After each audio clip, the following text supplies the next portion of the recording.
बेहद डरावने नोट से होती है जिसकी जड़ें इतिहास में हैं। करीब 2300 साल पहले पानी से डर, हाइड्रोफोबिया का पहला केस दर्ज किया गया था। यह डर कभी कभी एक मानसिक स्थिति भी हो सकती है, लेकिन यह रेबीज नाम की बीमारी का सबसे खतरनाक और डरावना लक्षण है। इससे पीड़ित लोगों को पानी देखने या पीने की कोशिश करने पर ही हिंसक और बेकाबू ऐंठन शुरू हो जाती है।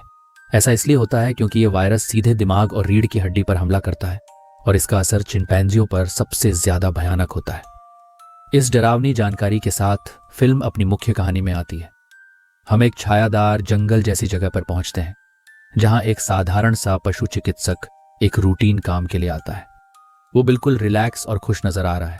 उसे यकीन है कि उसका काम आसान है, बेन नाम के एक चिंपैंजी को वैक्सीन लगाना। बेन चुपचाप बैठा है, शायद जरूरत से ज्यादा चुप। एक अजीब सी शांति दे रहा है और फिर बिना किसी चेतावनी के वो शांति टूट जाती है। बेन अचानक डॉक्टर पर टूट पड़ता है और एक बेरहम हमला करता है। कुछ ही सेकंड में उस आदमी का चेहरा खंड खंड कर दिया जाता है और वो तुरंत मर जाता है। खबरों के जरिए पता चलता है कि चिंपैंजी 300 शब्द समझ और इस्तेमाल कर सकते हैं, इसलिए बहुत से लोग उन्हें पालतू बना लेते हैं। इसके बाद कहानी 35 घंटे पीछे चली जाती है, जहां हम एक जवान लड़की लूसी से मिलते हैं। वो हवाई जहाज से अपने घर हवाई लौट रही है और उसे बिल्कुल अंदाजा नहीं है कि उसकी जिंदगी के सब कुछ बिखरने वाला है। जहाज में एक छोटा लड़का अचानक लूसी से टकरा जाता है, अपना टेडी बियर उठाता है और एक शर्मीली सी मुस्कान के साथ माफी मांगता है। उस वक्त ये एक मामूली सी बात लगती है। इसके बाद लूसी अपनी बहन एरन से बात करती है, जो घर पर एक चिंपैंजी की देखभाल कर रही है। फिर वो अपनी सबसे अच्छी दोस्त केट से बात करती है, जो हफ्ते के आखिर में मिलने आने के लिए बहुत उत्साहित है। जल्द ही केट की दोस्त हैन्नाह उनके साथ आ जाती है और फिल नाम के लड़के से बात करने लगती है। फिल उसी लड़के का दोस्त है जो जहाज में था और उसका नाम ड्रू है। हैन्नाह फिल से उसका नंबर भी मांग लेती है। जब वो उतरते हैं तो केट का भाई उन्हें लेने आता है और हैन्नाह के साथ फ्लर्ट करने की उसकी अजीब कोशिशें एक तनाव पैदा करती हैं जिसे लूसी समझ नहीं पाती। लूसी के घर पहुंचने पर वो अपने पिता एडम से मिलती है, जो सुन नहीं सकते और सांकेतिक भाषा में बात करते हैं। एडम एक किताब के डील को लेकर परेशान है, लेकिन लूसी को देखते ही उनका चेहरा खिल उठता है। हैन्नाह का परिवार से औपचारिक तौर पर परिचय कराया जाता है और जल्द ही बेन नाम का चिंपैंजी आता है। एक टैबलेट का इस्तेमाल करके जो टेक्स्ट को आवाज में बदलता है, बेन उनसे बात करता है, जिसे देखकर लूसी हैरान रह जाती है। पता चलता है कि लूसी की दिवंगत मां प्राइमेट के व्यवहार की वैज्ञानिक थी, इसलिए बेन सालों से उनके परिवार का हिस्सा है और उनका रिश्ता बहुत गहरा है। बाद में शाम को केट का भाई हैन्नाह को सिगरेट देता है और उसके करीब आने की कोशिश करता है। जब वो चला जाता है तो हैन्नाह घर में घूमती हुई एक बड़े से डरावने से शांत स्विमिंग पूल के पास पहुंच जाती है। अचानक बेन वहां आ जाता है। पानी देखते ही उसकी प्रतिक्रिया बहुत तेज होती है। उसके चेहरे पर साफ डर दिखाई देता है। पानी से डर साफ नजर आ रहा है। उसकी हालत तेजी से बिगड़ने लगती है। वो जोर जोर से पसीना बहाने लगता है, लार टपकाता है और हाँफने लगता है। वो हैन्नाह की तरफ हाथ बढ़ाता है, लेकिन जब हैन्नाह डर कर अपना हाथ बढ़ाती है तो वो गुस्से में उसे काटने की कोशिश करता है। एडम तुरंत बीच में आते हैं, एक सीटी बजाते हैं और बेन को वहां से ले जाते हैं। एडम हैन्नाह को समझाते हैं कि बेन ने बस एक अजनबी को देखकर गलत प्रतिक्रिया दे दी और उसे आराम करने भेज देते हैं। फिर वो बेन को उसके बाड़े में वापस ले जाते हैं, जहां उन्हें एक मरे हुए नेवले का शव मिलता है। कुछ गलत समझकर एडम बेन पर काटने के निशान देखते हैं और सावधानी के तौर पर उसे पिंजरे में बंद कर देते हैं। अगली सुबह एडम सभी को नेवले के काटने के बारे में बताते हैं और समझाते हैं कि उस जानवर को टेस्ट के लिए भेज दिया गया है। वो एक पशु चिकित्सक को बुलाने की योजना बनाते हैं और जोर देकर कहते हैं कि बेन बंद ही रहे। एक दिल से विदाई के बाद एडम काम के लिए निकल जाते हैं। ग्रुप बाद में पूल के पास आराम करता है, जहां हैन्नाह और केट का भाई करीब आने लगते हैं, जिससे लूसी में ईर्ष्या पैदा होती है। लूसी हैन्नाह को चुनौती देती है कि वो जहाज वाले लड़कों को फोन करे और हैन्नाह मान जाती है। इसके तुरंत बाद केट को उसकी मां का फोन आता है, लेकिन अचानक वो बहुत बीमार महसूस करने लगती है और उल्टी करने लगती है। फोन काट देती है। लूसी केट को उसके कमरे तक वापस ले जाती है और यहाँ ये नोट किया जाता है कि दोनों लड़कियों के गले में मिलते जुलते लॉकेट है, जो उनका बाद में केट के भाई से अकेले में बात करती है और लूसी पर आरोप लगाती है कि वो उन दोनों के बीच में आना चाहती है। वो इनकार करता है, जोर देकर कहता है कि लूसी उसके लिए परिवार जैसी है और अपनी बात साबित करने के लिए हैन्नाह को चूम लेता है।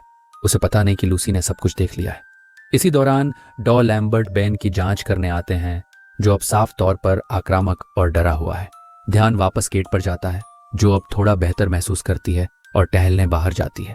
उसे जहाज वाला टेडी बियर दिखाई देता है और ठीक उसी वक्त बेन अचानक आ जाता है, पूरी तरह बदला हुआ। उसकी आंखों में सिर्फ हत्यारा गुस्सा है। केट छिप जाती है और लूसी को फोन करती है।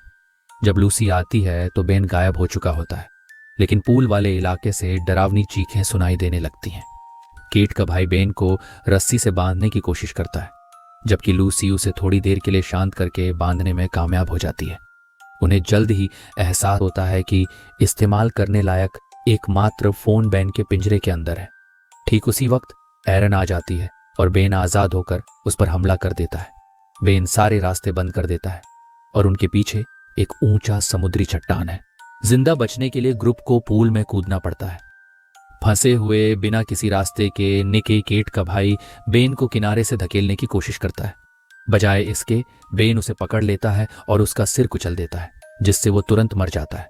लड़कियां सदमे में डूब जाती हैं, जबकि बेन एक सिहरन पैदा करने वाली मजाक उड़ाती सी हंसी हंसता है, जो उसके इन्फेक्शन की पुष्टि करती है। लूसी को एहसास होता है कि एरन को तुरंत डॉक्टरी मदद की जरूरत है। वो सावधानी से पूल से निकलती है और फोन के पास जाती है, लेकिन स्क्रीन टूटी हुई मिलती है। एक कॉल गलती से जहाज वाले लड़कों के पास चली जाती है, लेकिन वो इसे मजाक समझकर अनसुना कर देते हैं। बेन लाइटों पर झूलता हुआ आता है और हैन्ना पर बेरहमी से हमला करता है। उसके बालों के गुच्छे नोच लेता है। द्वीप पर कहीं और एडम को डॉक्टर से पुष्टि मिलती है कि नेवले की रिपोर्ट रेबीज पॉजिटिव आई है। डर के मारे वो लूसी को फोन करने की कोशिश करते हैं। उन्हें पता नहीं कि लूसी का फोन अभी भी उसके बेडरूम में पड़ा है। घर के अंदर लूसी और केटनिक का फोन लेने के लिए चुपके से घुसती हैं। एक टीवी अचानक गलती से चल जाता है, जिससे बेन को खबर हो जाती है। लड़कियां एक अलमारी में छिप जाती हैं, जबकि बेन गुस्से में टीवी को तोड़ फोड़ देता है और बाल बाल बचते हुए उनकी नजरों से ओझल हो जाता है।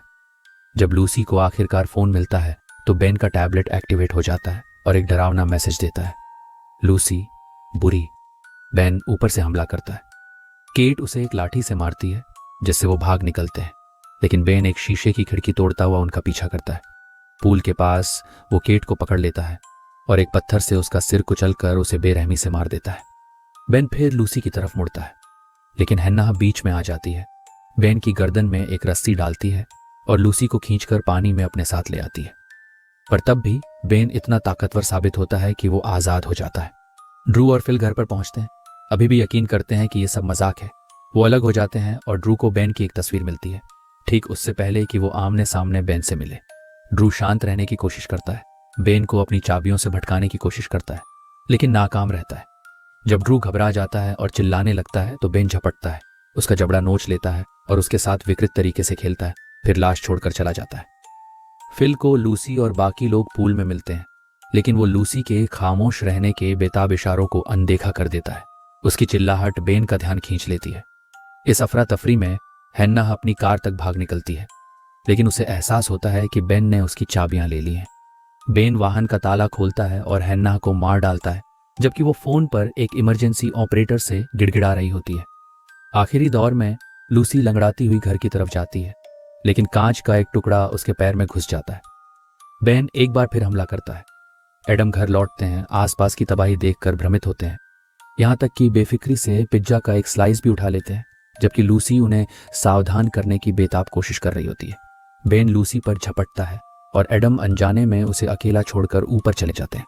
बेन शांत होने का नाटक करता है और फिर अचानक लूसी की कलाई तोड़ देता है। एरन बेन का ध्यान भटकाती है, जिससे लूसी भाग निकलती है। एडम को ड्रू की बिगड़ी हुई लाश मिलती है और आखिरकार उन्हें उस खौफनाक हकीकत का एहसास होता है जो उनके आसपास घट रही है। एडम अपनी सीटी इस्तेमाल करने की कोशिश करते हैं, लेकिन रेबीज से पीड़ित बेन पर अब उसका कोई असर नहीं होता। एक बेरहम लड़ाई शुरू होती है, जो एडम के बेन पर टूटी बोतल से वार करने पर खत्म होती है। हालांकि बेन आखिरी हमले के लिए उठ खड़ा होता है, लेकिन वो लड़खड़ाता है और एक नुकीली लकड़ी के ढांचे में फिल्म पुलिस के आने और डॉक्टरों के इस पुष्टि के साथ खत्म होती है कि एरन बच जाएगी, और सभी इस त्रासदी के पीछे स्तब्ध खामोशी में छोड़ दिए जाते हैं। दोस्तों, कहानी कैसी लगी? कमेंट में बताओ सबसे डरावना मोमेंट कौन सा था। लाइक ठोको, सब्सक्राइब करो, बेल आइकन दबाओ अगली कहानी और भी डरावनी है।